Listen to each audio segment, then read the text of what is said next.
Everybody, welcome to my channel. My name is Chris. Tonight is a declutter video. I have to be honest, these are not my favorite types of videos. I hate hurting people's feelings. I hate offending people, but I've had so many people say in the comments that I haven't done a declutter video in so long, and they really find them helpful because it keeps them from doing a unsuccessful blind buy. I just finished filming 5 minutes ago. I did my Middle Eastern fragrances, and I realized that there were many of those fragrances that I talked about that were not successful blind buys. They just didn't work out for me. So I thought it was a great time to just do a recent version of worst blind buys. I have been significantly slowing down on my blind buying. That is really my goal of 2023.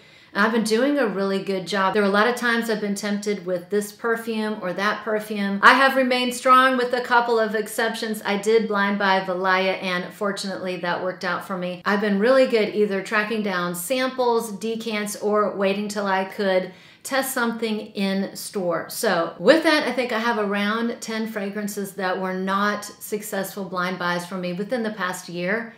And I'm just gonna dive right in. Now I'm gonna start with my Middle Eastern fragrances because I just did a video on them and the fragrances are right in front of me. So if you watch that video, there might be a little bit of overlap. And then I'm going to go over some fragrances that maybe I'm in the process of decluttering or have decluttered recently, and I'll go through those with you. So let's start with the ones I have in my hot little hands, and I'm gonna start with Opulent Musk by Latoffa. I know this is a very polarizing fragrance. I personally know at least of one other YouTuber who absolutely loves this fragrance, and I know of another YouTuber that doesn't care for it at all. So this one has been compared to Baccarat 540. I understand where that comes from, where the comparison comes from. It is a saffron, woody, ambery musk, and I think the comparison comes from the overlap of saffron, maybe the ambery woodiness. However, there's a huge, huge difference between the two of them. I own Baccarat 540. It is one of the few masterpieces in my collection. Whether you love it or hate it, it is, in my opinion, a masterpiece. And it smells nothing like this other than maybe a little bit of the saffron. I just get, with this, it just smells artificial. There's something a little plasticky in here. It's synthetic, and it is very strong. So the musk is strong. It's not oudy, but it is woody. And I think that this is kind of a love or a hate. 60-40, maybe 60% won't like this and 40% will love it. So very, very affordable, $30 or less. So an absolute gem if you can adore this fragrance. Wasn't for me. It was a failed blind buy, but it wasn't devastating, like I said, because it was around $30. The devastating blind buys are the ones that are really expensive. I don't do that anymore. I have learned my lesson. So let's do the next one. We're gonna do Shake All Shook. This is the Luxe edition. This is your typical oud, saffron, rose fragrance with a little bit of amber. My problem with it is the oud in here is the oud that I don't like. It's very loud, it's very screechy, it's very strong, very prominent, harsh and artificial. That's what I get. It's just too strong for me. Now I know that there's a note of caramel in here, and that was really the note that appealed to me. I'll buy pretty much anything with caramel in it, but I just didn't get enough of the caramel, and it's just that loud, harsh opening did not die down for several hours. Now, if you want a powerhouse fragrance and you like that type of oud, take the oud in Miller Harris Scherzo and multiply it by 100. That's the oud in here. If you like that type of oud, that saffron oud rose combination where it has a very Middle Eastern vibe, this is a great one because it's like $20. I never jibed with this perfume. And again, I bought it for the caramel, and it would be a stretch if I say I got any caramel at all. The good is the price, and it does last longer. So another one that did not work out for me, which could be an unbelievable gem, is a super affordable fragrance. I think it's called Qaa'ed by Latoffa. I really wanted to like this. I actually thought it was too good to be true. This is like a 3-ounce bottle, and I want to say it cost me $17 or $18 on Joma Shop. So, oh my gosh, had it worked out, it would have been the best fragrance in the whole wide world.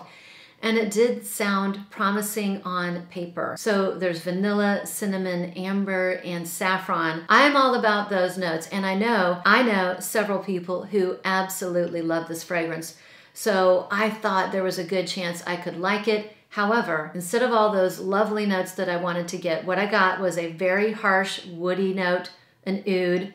I got some sort of leather. I don't even know if leather is listed, but I get this very harsh oud, this harsh leather, very screechy.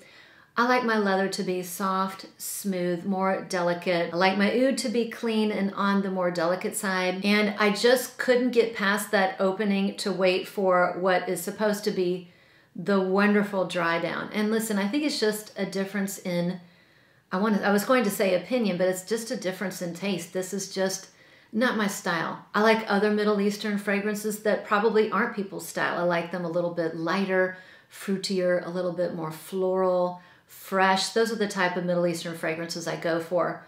This one is a little bit too strong for me. It's a little too much. It's a little loud, too in your face. And I just thought that very synthetic, screechy, harsh oud and very unpleasant synthetic leather accord they had going on in here really overshadowed the beautiful notes that I really wanted to get, namely the vanilla, amber, and cinnamon. So even though it was ridiculously affordable and it wasn't a devastating failed blind buy, this is just not for me. It's loud, gives me a headache. I cannot do it. So this is getting decluttered. Okay, so the next one was not a devastating blind buy. It wasn't a terrible blind buy. I actually think this perfume is decent. It's a nice fragrance, but it reminded me too much of other perfumes I have, and it reminded me a little bit of a perfume that I don't particularly care for, and it is called Dirham. I think that's it. And I bought this like a year ago. It still has like the tag on it because I sprayed it once or twice and knew immediately that was not going to be staying in my collection. But it's worth talking about because I think it could really be a gem for the right person. Another one that's very affordably priced. I want to say this is like $30, $35. This one to me is a cross between Good Girl, La Vie Belle, and Delina Exclusive. So like if you mix those all together, you would come up with something that smells similar to Dirham. It is a fruity, syrupy, sweet floral. Because I'm not a fan of Good Girl, I never liked the original Good Girl. I actually own a couple of flankers, but this one to me reminds me of the original Good Girl. If you love Good Girl and you love La Vie Belle and you enjoy Delina Exclusive, boy, you can have the best of all three worlds here. I have Delina Exclusive. La Vie Belle isn't really my cup of tea, and I do not like Good Girl, so this did not work out for me. And I want to say, this was not a powerhouse, surprisingly. A lot of Middle Eastern fragrances are total powerhouses. This wasn't. I want to say this was a moderate performer. Okay, the next two were Middle Eastern fragrances that I purchased because a lot of hype maybe a year and a half ago. And if they work out, it's great because the bottle's beautiful, they're super substantial, the box that it comes in, very, very decorative, I mean, just very opulent. I sold for a steal to one of my other YouTube friends, and she's very excited to get it. So this one is a new one, it came out in 2021, it's called Her Highness number 4. I'll put the notes up, so the notes are rose, bergamot, saffron, oud, sandalwood, patchouli. But this one, oh my word, was a very strong, fruity, woody musk. It was like a cousin of Herba Pura, but much stronger. It was too oudy, too musky, and I think I'm one of the very few people that didn't care for it. I remember seeing like 4 other YouTubers rave about it, and it was a blind buy, and it just wasn't me. Too strong, way overwhelming for me. In that same line, I blind bought Highness V, Roman numeral 5. Now this one isn't a bad fragrance. It just wasn't me. I actually like this much better. I want to say it reminded me of Dolce & Gabbana, the only one extreme, the one in the black bottle. Listen, they're not dupes, but I would say they are half-sisters or cousins. So you've got a little bit of fruitiness, you have a lot of florals. I definitely detected jasmine, and jasmine, it was very overwhelming with regards to the jasmine. Again, it's a Middle Eastern fragrance, so a lot of musk, amber, and patchouli. But just like Dolce & Gabbana, the only one intense wasn't me in a bottle. I didn't mind that fragrance. To me, it kind of smelled like grape soda, but it wasn't a love. It wasn't a strong like, it wasn't a love, and I wore it the first time I got it. I wore it to the gym. I was testing it out, sprayed it, went to the gym on a super hot day, and oh, that was it. I got a headache, and I just never could go back. Not a bad perfume, not as loud as the one I just talked about. Very, very nice. I think a lot of people would like it. It's just, you know, it wasn't kind of my scent profile. It wasn't something that I loved. And so I am letting that one go. It wasn't a successful blind buy because it wasn't dirt cheap. I want to say back then I spent around $100 on it, so it wasn't a successful blind buy, but it wasn't a disaster, and I ended up selling it for like almost nothing, like a quarter of what I bought for it. So in that respect, it was a flop.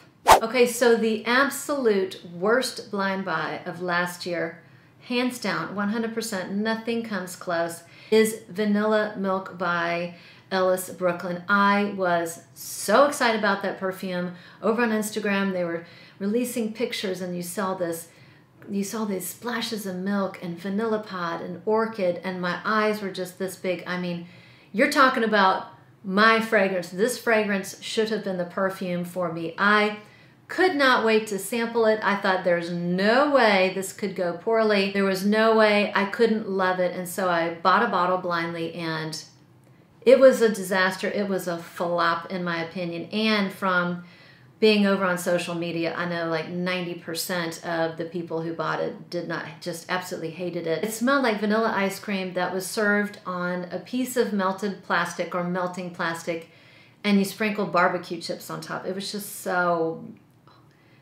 unpleasant. I could not get rid of that one fast enough. I apologize if you like it, I really do.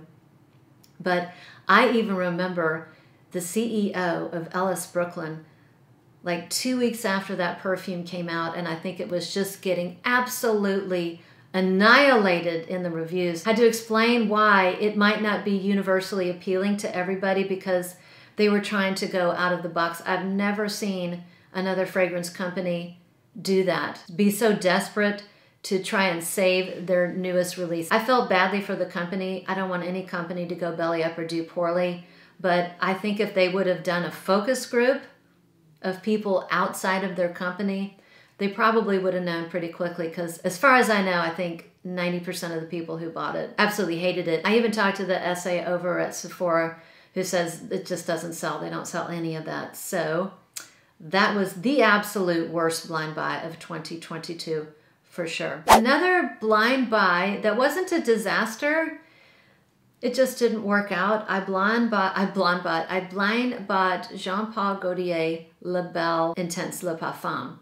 I never owned the original, and I thought I probably would really enjoy the Le Parfum, the extreme version, and it just wasn't me. It wasn't a hate, and I can see why it's so universally appealing, but it was just that syrupy orange blossom. It just wasn't me. The scent profile, it just wasn't me. I knew I wasn't going to wear it.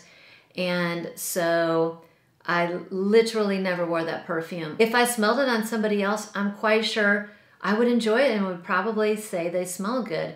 It just wasn't my DNA. It wasn't something I was going to ever wear, and I never wore it.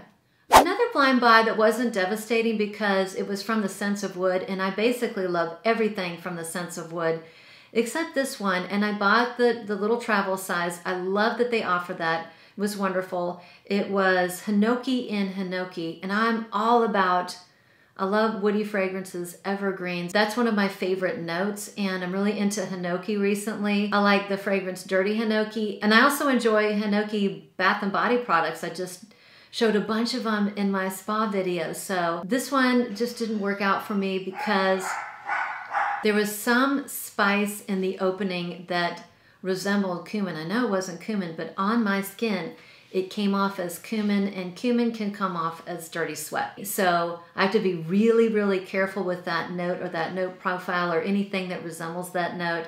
I tried a couple times and just didn't work out for me. I ended up decluttering that, and that is in a new home. I look different, don't I? Hey, I was editing a few of my videos and I noticed on my memory card that I had filmed my kind of least successful blind buys of 2022, and I never made a video of it, and subsequently I have a couple more kind of, not disastrous, but very unsuccessful failed blind buys that I want to add to the video, and I'll get that out in maybe a week or so.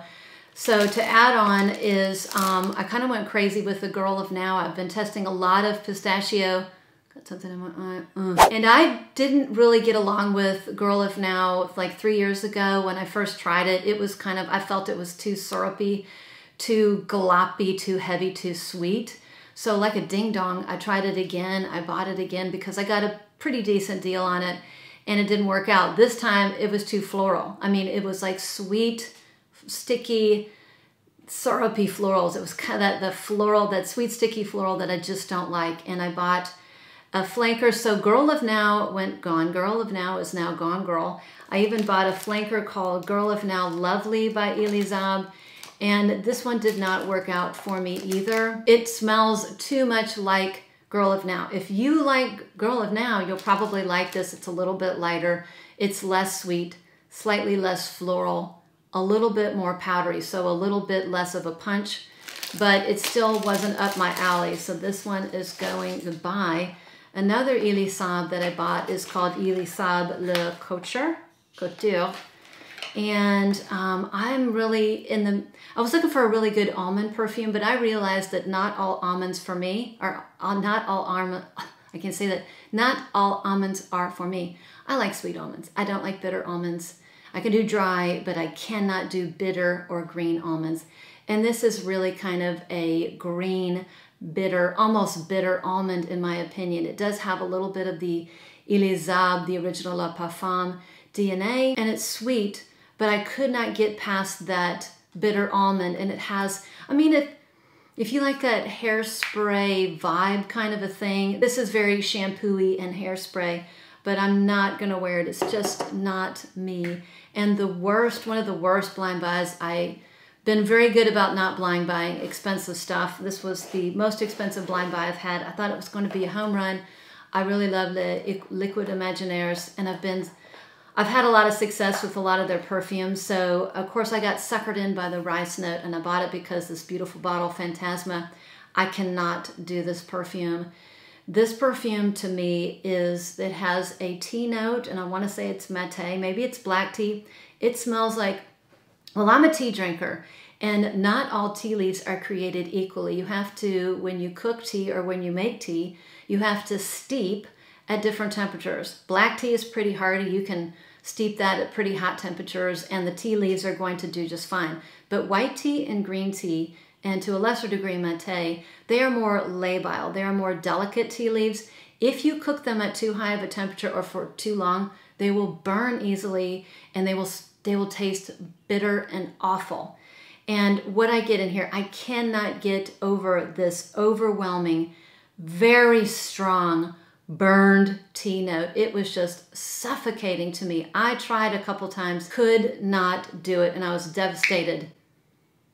Oh man. And oh my gosh. Okay, so take burn tea, so take burn mate tea, and then take like a very sharp soap, maybe Irish Spring, and shave it. Put those shavings in the tea and melt that together. Oh my gosh, soapy burn tea is all I'm getting. Sad and devastated. And that's why, one of the reasons I stopped blind buying, but do not blind buy this one. I mean, you might love it. It might be the perfume of your dreams, not for me. And the last one was called, this is called Escada Show Me Love. I have Escada Love, and I like that one. It's a great apple-based perfume. I'm always looking for a blueberry. I'm really into blueberries right now. Blueberry perfumes. I'm digging blueberry perfumes. So I found out this had a note of blueberry. I was all over it. Unfortunately, this did not show me love. This showed me shampoo. This has notes of blueberry and macaroon and violet. I get none of that.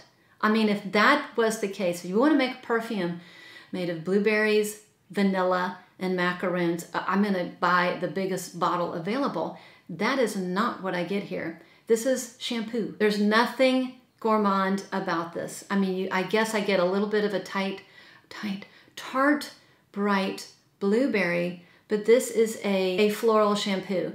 So take Johnson's Baby shampoo and add a little bit of blueberry. So this is like a blueberry Johnson's Baby shampoo. I know a lot of people that enjoy shampoo-y perfumes, and at one time I really, really did, but that's not what I was looking for.